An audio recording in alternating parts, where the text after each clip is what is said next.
كسب القلوب بحبه، أسر النفوس بخلقه، أبكى الأنام لشوقه، صلوا عليه وآله.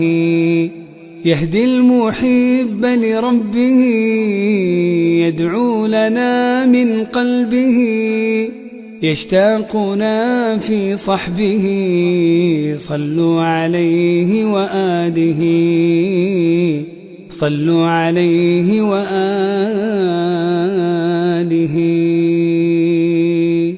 وأحسن منها قول ربي جل وعلا: يا أيها الذين آمنوا صلوا عليه وسلموا تسليما.